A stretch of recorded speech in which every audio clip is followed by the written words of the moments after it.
G'day and welcome to the Lyle Shelton Show. It's great to have your company wherever you're listening, whether it's watching this on YouTube or listening to it as a podcast. I'm glad you've taken time out of your week to be with me to discuss some of the issues that don't get the run in the mainstream media that they should. I want to talk about the US presidential election coming up on November 3. We are just days away from knowing who is going to lead the most important and significant nation in the world for the next 4 years. Will Donald Trump be re-elected? Will he make America great again? Or will Joe Biden and the Democrats implement their radical left-wing agenda? And I'm sorry to be partisan there, but you'll see what I have to say in just a few moments. I'm also going to talk about Brian Houston, the pastor of Hillsong Church, a man whom I greatly admire from a distance, been to his conferences. He put out a tweet last week saying the church should unite and take a stand. I couldn't agree more, but I've got, I guess, some nuance and some perspective on that I want to share. Also going to touch on the upcoming Queensland election. Polls are well and truly open. More than half of the people, probably 60%, are going to vote before October 31, which is this Saturday. Big election here in the Sunshine State. Anastasia Palaszczuk, another 4 years, first 4-year term. Will she be a third-term premier? Or Deb Frecklington and her LNP team, will they usher in a new era? That is the question. But first, I'm going to turn to the US elections. Strap yourself in. We're in for a big show. You're with The Lyle Shelton Show. Well, many people, and even some Christians, don't believe that we're in the midst of a serious freedom of religion and freedom of speech crisis. You hear me talk about this often on this show.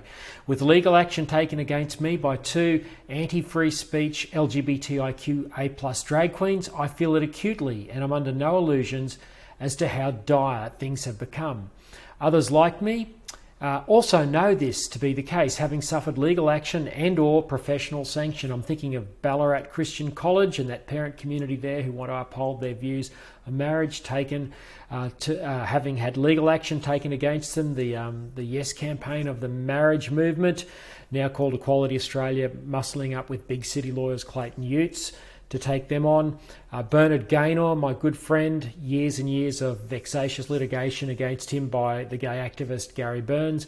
Margaret Court, they just keep calling for her name to be taken off the Margaret Court arena at the Melbourne Tennis Centre, Margaret Court being the world's greatest ever women's tennis player. And of course, my good friend, Dr. David Van Gendh, sanctioned by the medical board.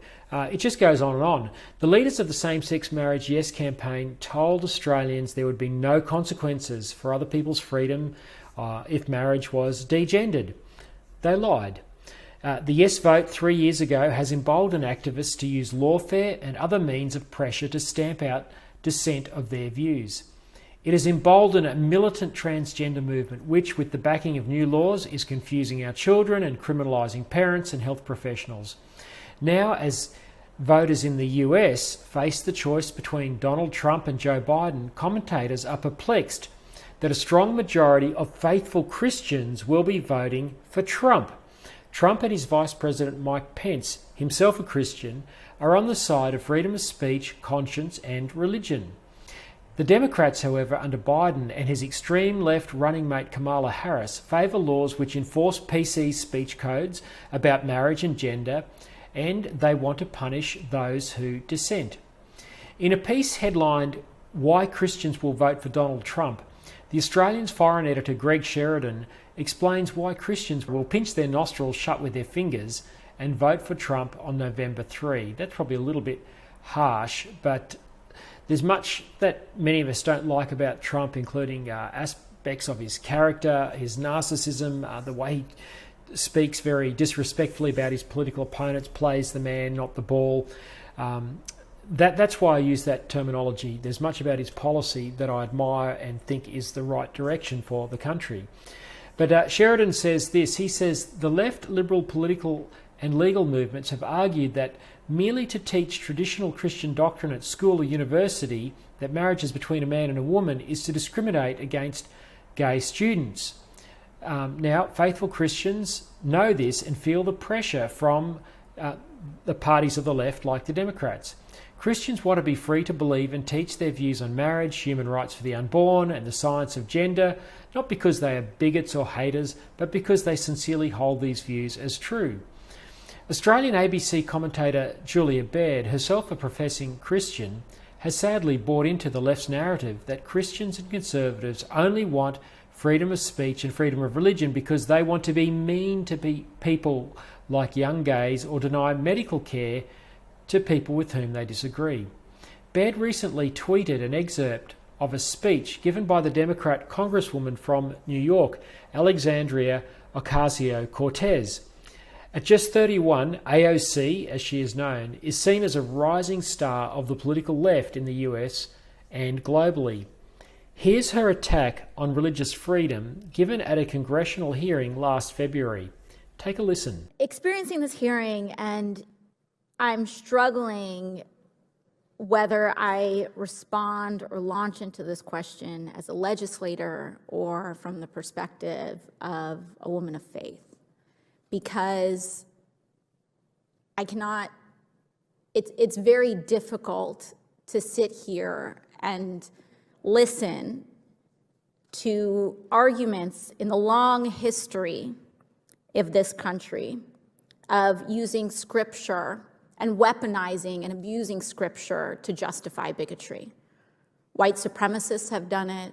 Those who justified slavery did it. Those who fought against integration did it. And we're seeing it today. And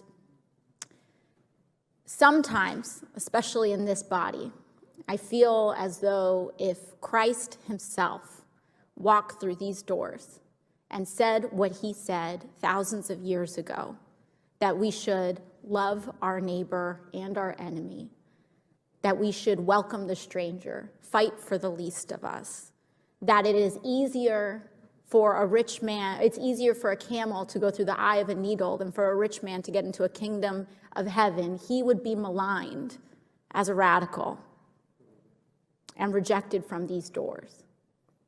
And I know, and it is part of my faith, that all people are holy and all people are sacred, unconditionally. And that is what makes faith sometimes, that's what prompts us to transform, because it is unconditional. It's not about that it is up to us to love parts of people. We love all people. There is nothing holy about rejecting medical care of people, no matter who they are on the grounds of what their identity is. There is nothing holy about turning someone away from a hospital. There's nothing holy about rejecting a child from a family.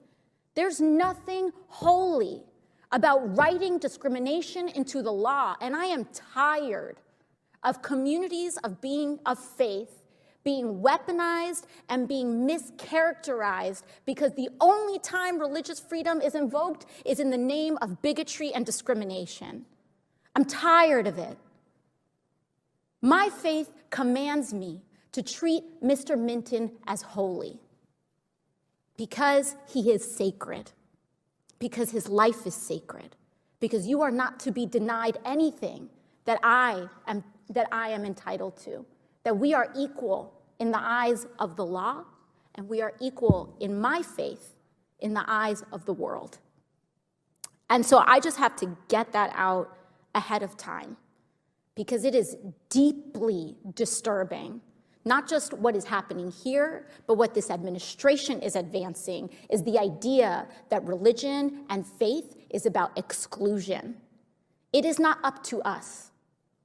It is not up to us to deny medical care. It is up to us to feed the hungry, to clothe the poor, to protect children, and to love all people as ourselves. Brilliant, Baird tweeted. This is Julia Baird from Australia. Well, if only what AOC was saying in that clip was true. Now, I've been part of the freedom of speech and freedom of religion debate in this nation for more than a decade, and I follow closely the debate in the US. I've never heard Christians argue for freedom of religion because they want to do the things that AOC so eloquently talks about. These are lies and at best half-truths. If a Catholic hospital denying the medical care of abortion is turning away someone from a hospital in the name of religious freedom, then AOC is being mischievous at best, pernicious at worst. Of course, a Catholic or Presbyterian hospital should be free to decline to kill unborn babies. To paint those who favour religious freedom as people who are callous and heartless towards those requiring medical care is a gross distortion of what is sought by those of us who value freedom of religion. I've been a Christian all my life, and I don't know anyone who would turn away a child who is experiencing same-sex attraction. I'm tired of the assertion from the left that because people don't agree with the redefinition of marriage, that they somehow hate gays or want to make life miserable for gay kids. That is not true of the almost 5 million Australians who voted no in the same-sex marriage plebiscite of 2017.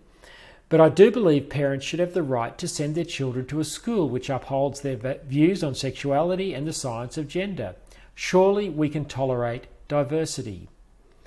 The left, of course, don't and consider this bigotry. They want to punish those who hold these views. When Christians see articulate young Democrats like AOC make persuasive but pernicious speeches like this, they run to Mike Pence and to Donald Trump, notwithstanding the many flaws and barnacles of Trump. Sadly, too many Australian Labor politicians and all of the Greens hold identical views to those expressed in this clip of AOC. More than just Julia Baird at the ABC also hold these views. That is why Christians and conservatives are worried, and they should be. The left no longer believe in freedom and want to enforce their monoculture on the rest of us. That is why people like me are being taken to court. Make no mistake, the stakes for freedom are incredibly high. That's why faithful evangelicals and Protestants will overwhelmingly vote for Trump, and they would be right to do so. A second Trump presidency will be a further reprieve from persecution. If Trump loses on November 3, every Christian should go and replay the AOC speech that I just played and which Baird tweeted, and they should listen carefully. Then they should decide how they plan to live out their faith under a government which views them as evil people and ultimately criminals. Many will compromise, others will go to jail.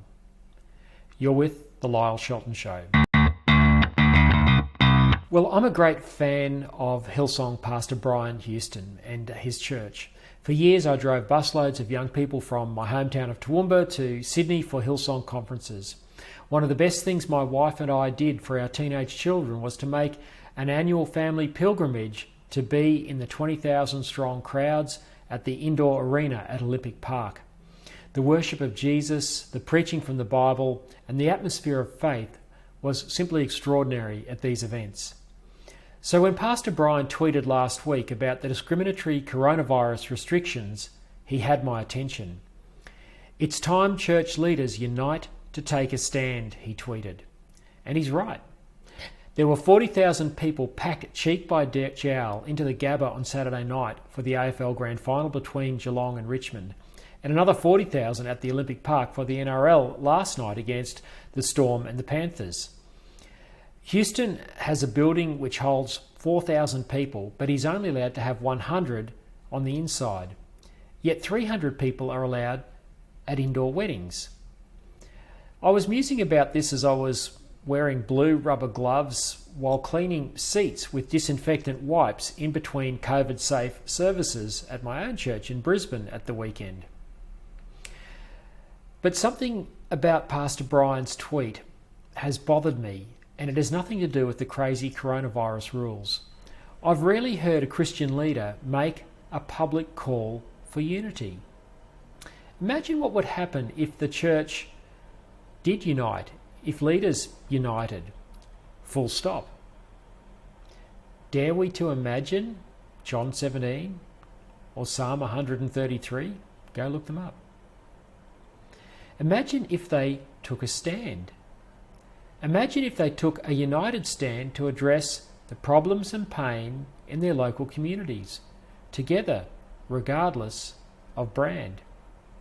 Many churches, including the one I attend, do fantastic community work with the marginalised, with the disadvantaged. And while there is some collaboration, most churches do their good works in silos. Despite our best efforts, we are scarcely touching the loneliness epidemic, which has morphed into a suicide epidemic, according to an ambulance officer friend of mine. But when was the last time church leaders took a united stand for justice on issues that are seen as a bit tricky? Human rights for the unborn and proper support for their mothers don't get a lot of airplay outside of the Catholic Church. In fairness, there have been the odd occasion when joint letters to governments have been signed by church leaders, and that's great. But Queensland recently passed horrific abortion to birth laws with no protections for women against male coercion of them, and the church was virtually silent. The church failed to mobilise during the debate to redefine marriage, and now we are living with the consequences for freedom of speech and religion. The compulsory indoctrination of children into all manner of wacky gender-fluid queer theory has only accelerated. The Lord Mayor of Brisbane and his council support gender-fluid and adult entertainer drag queen role models reading to children in public libraries. Yet silence. Despite some exceptions, silence has been the hallmark of the church for the past 50 years as law and culture has moved against the principles that are best for human flourishing. Imagine if we united and took a stand against pornography and for the dignity of women. The church has become so spiritual we are of little earthly use. Instead of bringing the kingdom of heaven to earth, as Jesus asked us to do, we have been prepared to let God's earth go to hell. The truth has lacked public advocates, and hearing just one powerful secular voice, the public, like sheep without a shepherd, have largely gone with the flow. I saw firsthand the confusion of many Christians during the same-sex marriage debate. They had little or no formation in Christian social teaching. Pastors were afraid to give it for fear of being labelled a bigot. Even today, people ask me if we should engage in public debate. My answer is always that if the issue affects the most vulnerable and voiceless, then we should. We should even engage in party politics. Love of neighbour should compel us. Politics is war without the tanks, and that's how it should be, a battle for ideas. The church should be on the forefront of the political fight for women with unsupported pregnancies and for the lives of unborn children. The church should be speaking the loudest in love to LGBTIQA+ political activists and gently but firmly telling them they have no right to deliberately deprive a child of a mother so two men can form a family, and vice versa. The church, not just New South Wales politician Mark Latham, should be loudly proclaiming the science behind God's creation of male and female in the face of teachers' unions that are hell-bent on teaching little children they might have been born in the wrong body. We are now at the point where speaking the truth puts us at risk of losing our jobs or of legal action. I know this from personal experience. Yes, it's time for us to unite and take a stand. And of course, I want to see our churches again full of people worshipping Jesus and hearing God's word. The COVID rules are crazy, but they are well down the list of problems a uniting church taking a stand should be tackling. Well, welcome back to the Lyle Shelton Show. Just to wrap up, I want to remind you again to get your copy of my book, I Kid You Not, Notes from 20 Years in the Trenches of the Culture Wars. It's selling really well. People are telling me over and over again how it's motivating them to understand the issues and understand what's been going on behind the scenes as a result of our silence, that politicians have gotten away with passing laws which are harmful, particularly to women and particularly to children. So get your copy of I Kid You Not, Notes from 20 Years in the Trenches of the Culture Wars. It's available at lyleshelton.com.au. $35 includes postage and handling. It's also available at Coorong if you've got a Coorong bookstore close by. Well, I mentioned at the top of the show that this Saturday is the Queensland election. People are already voting in their droves. Pre-poll was open all last week. It's open again this week. The Queensland Electoral Commission has been experimenting with night voting up till 9 o'clock on Tuesdays and Thursdays. More than 60% of people will probably vote ahead of Saturday. This is a crucial election, and I just want to say that I can't see how in good faith it's possible to vote for the Australian Labor Party, and I'll tell you why. The Australian Labor Party in its latest term, in this current term which is about to end, in 2018 passed the most brutal abortion laws, some of the most brutal abortion laws in the country, abortion all the way to birth. The Health Minister, Stephen Miles, denies this, but you've only got to look at the legislation in black and white. It allows abortion to occur for any reason right up to birth. And Jackie Trad, the former Deputy Premier, bullied her colleagues, threatening many, it's said, of their pre-selections if they didn't vote for this. It's terrible legislation. Women are coerced, can be coerced with no penalty to men who coerce them to kill their unborn babies. And of course we know that many women are pressured into that. This is a government which has instituted compulsory gender-fluid education of children in all Queensland state schools, to teach a child that it shouldn't love the body that it was born in, that it might be a boy or a girl, is the ultimate form of child abuse. And we have children now in epidemic proportions attending gender clinics here in Brisbane and right around the country as a result of so-called safe schools, rebadges, respectful relationships. Grace, the Education Minister here, boasts about the gender-bred person. It's a resource used in many schools which teaches children their gender is on a spectrum. She said it's the result of the so-called marriage equality debate. That's why it's compulsory, and parents just have to suck it up. This is a government that is teaching our children lies. It's a government of death. And Anastasia Palaszczuk at the weekend announced that if she is re-elected, her party will bring in euthanasia laws in February of next year.